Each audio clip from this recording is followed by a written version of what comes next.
What's up, everybody? Welcome or welcome back to Closing Open Wounds. This message I have is for my married women, especially women in ministry, married women that serve the Lord. I want to talk to you. This is a very candid conversation, but it's all in love. And you guys know I'm divorced. I've been married. So I feel and I know I can talk about these things. So come on in. Married women only. I want you to understand that even though your husband may be annoying, he may get on your nerves,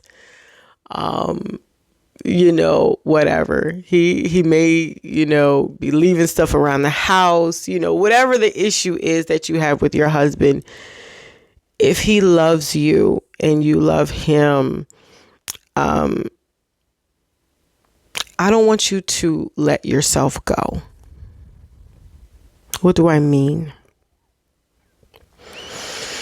And now, I'm not talking about a toxic marriage or anything like that or anything abusive. This is not for you. This is for women who want to keep their marriage and need to keep their marriage and feel safe enough to keep their marriage. But maybe things aren't as spicy as they used to be. Maybe you've hit a rough patch, and I've been there. So no judgment here. There's no judgment here. But this is what I want to express to you.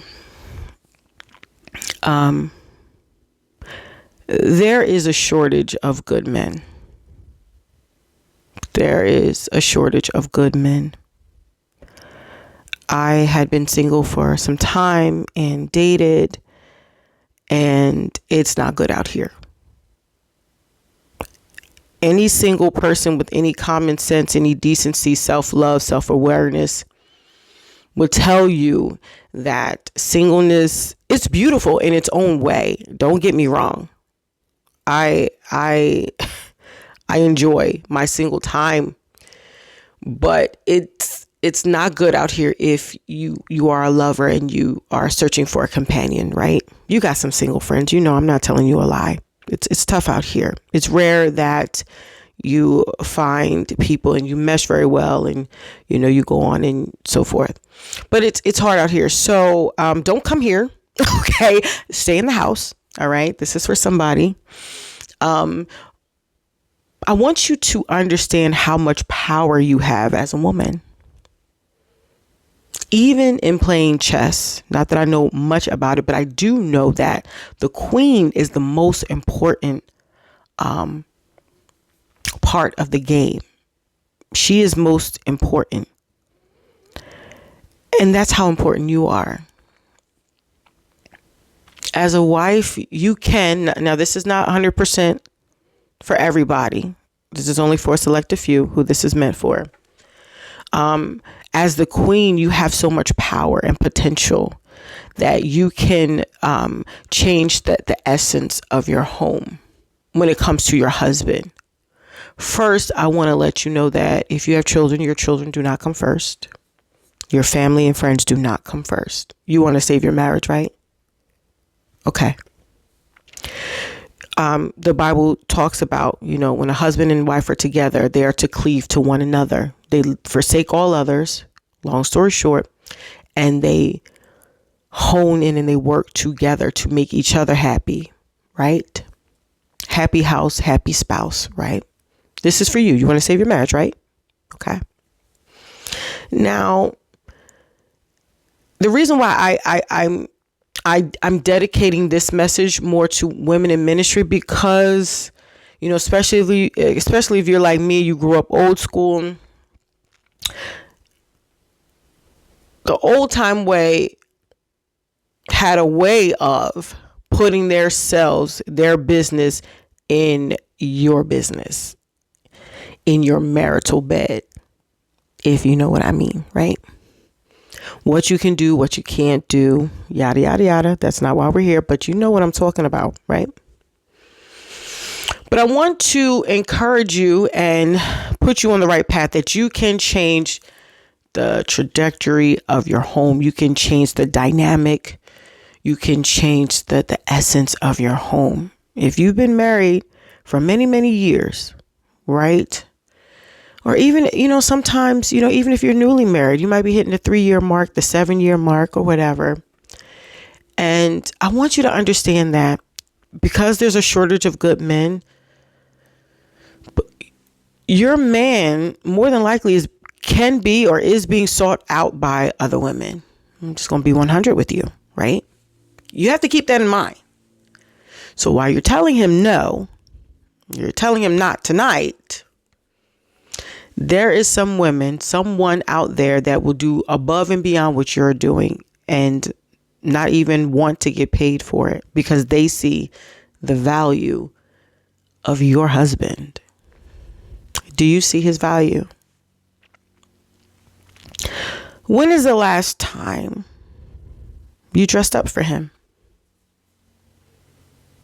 Now, if you are, then this is not for you. No need to leave a comment. I know who I'm talking to, and they know who they are too. So if you're doing everything that you need to do for your man and everything is okay, or you're doing everything and he's still not doing what he's supposed to do, this ain't for you. We'll make another video about that. Okay. But right now we're talking about keeping our marriage. Right? But back to the question, when's the last time you dressed up for him? Do you keep yourself up? Now, granted, everybody like a moo. You know what I mean? We like to wear our little house gown sometimes once in a while. But when's the last time you went to Victoria's Secret? When's the last time you dressed up for him? Men see beautiful women all day, every day. And I don't want to say it's a competition, but it kind of is. Maybe that's not the right word, but you know what I mean? Like,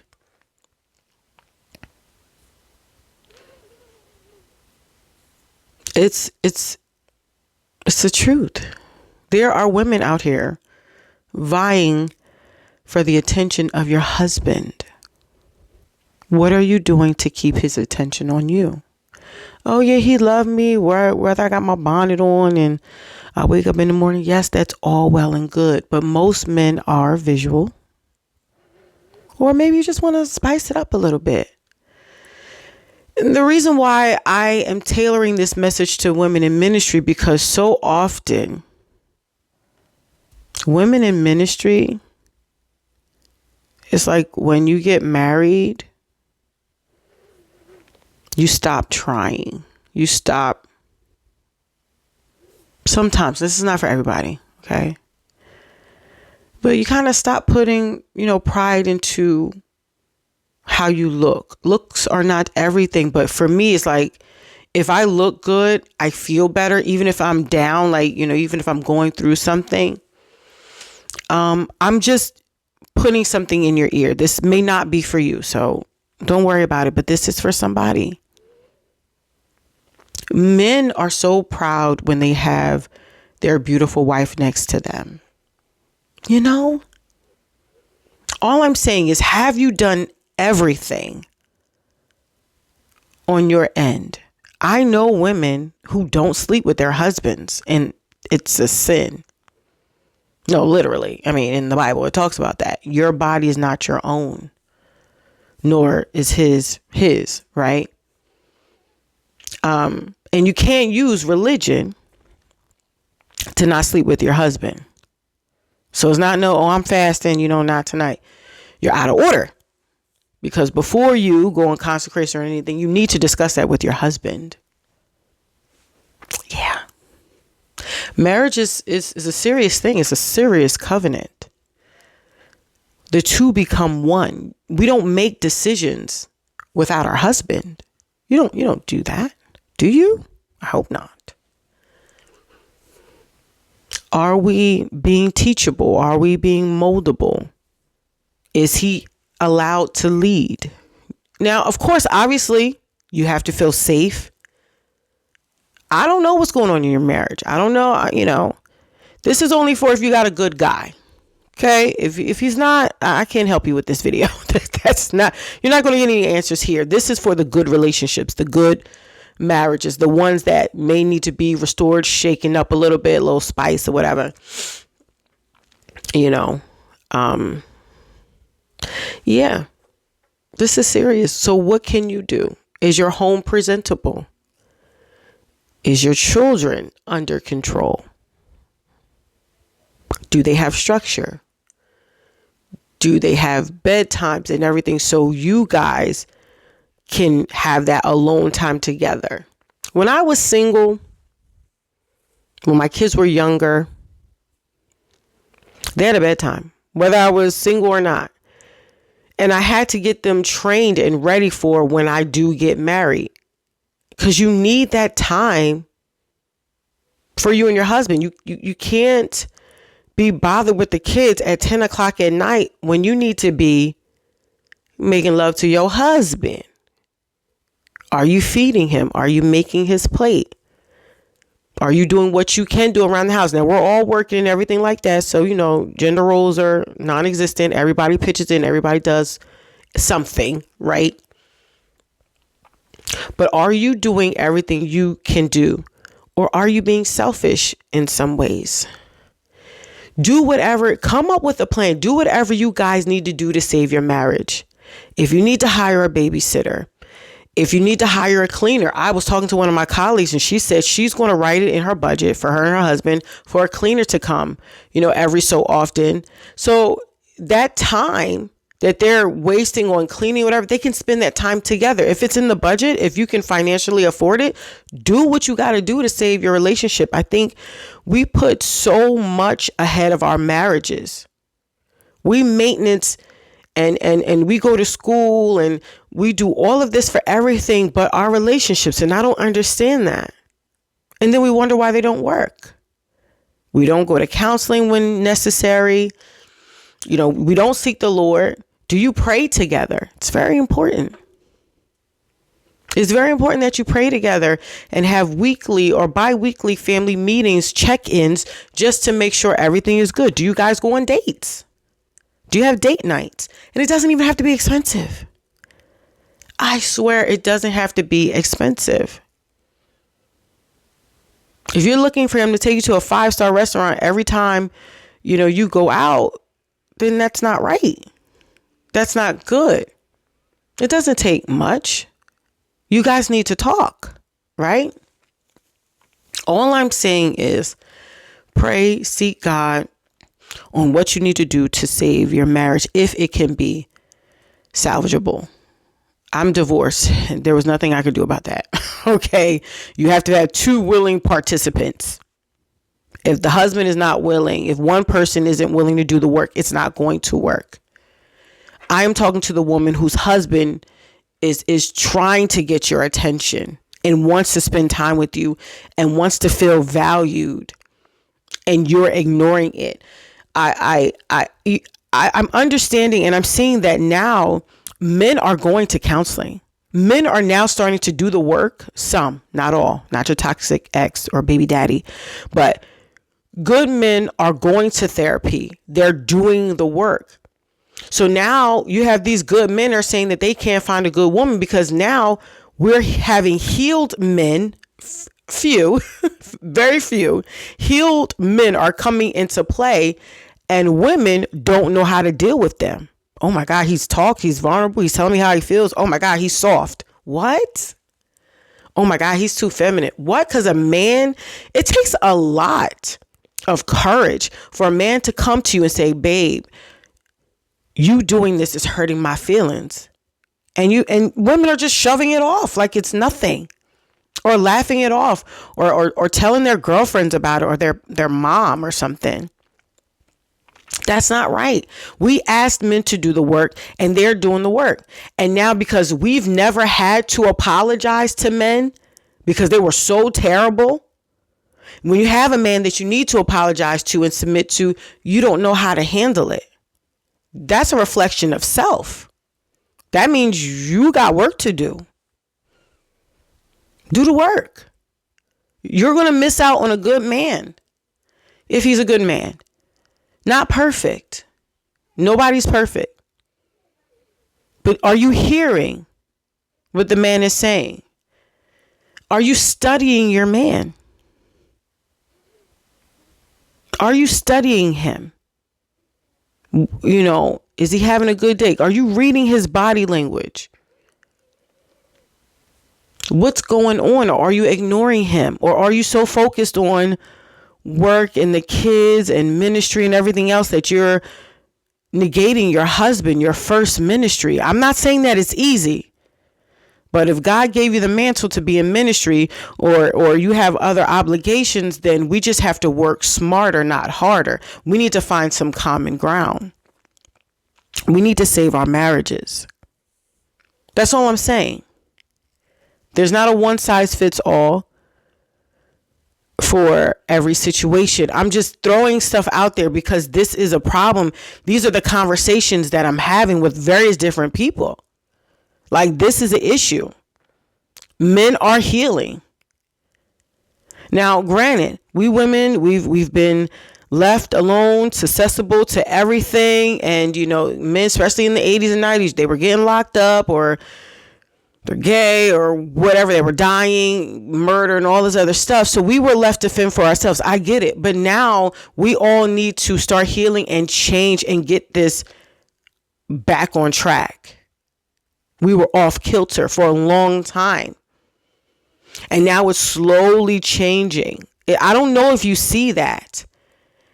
You may not see it in your dating world, but generally speaking, men are having a hard time just as bad at finding good women, because women think because you can keep a home, whether clean or not, or you're the head of the household, you got the kids, you got the job, you got the car, and you look good, that's all that you have to do.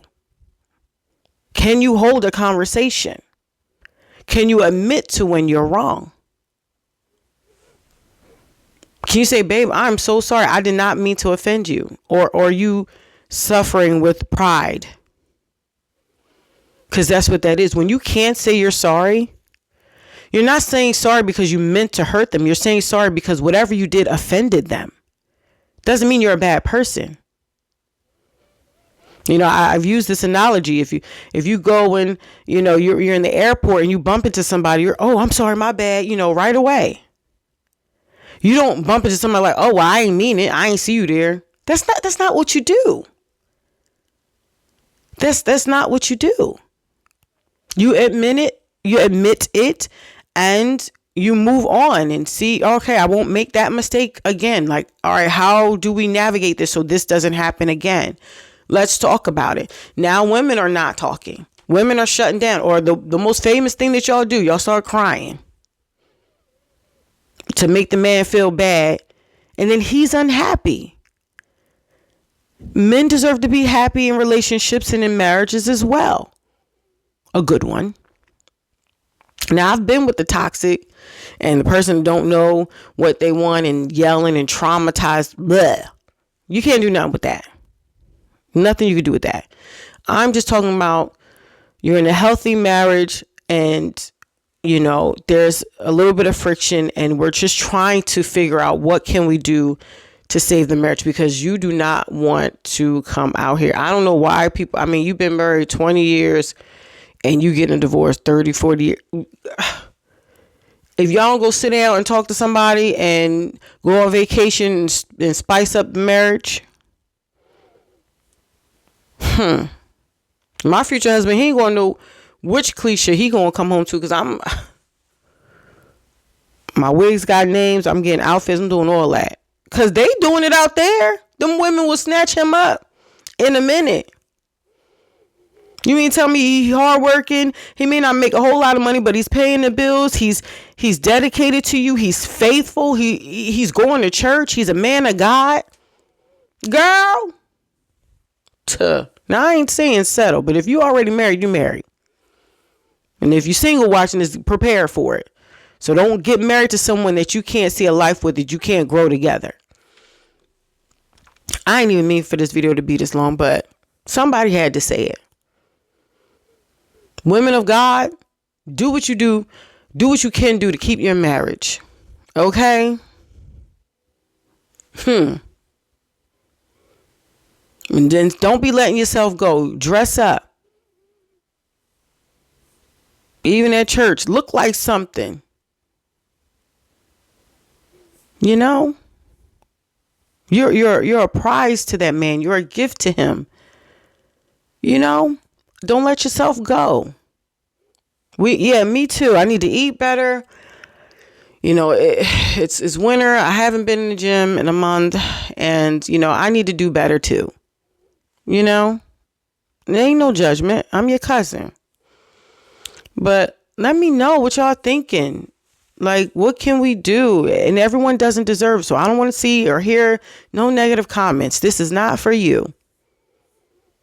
This is for people who are trying to save their marriage.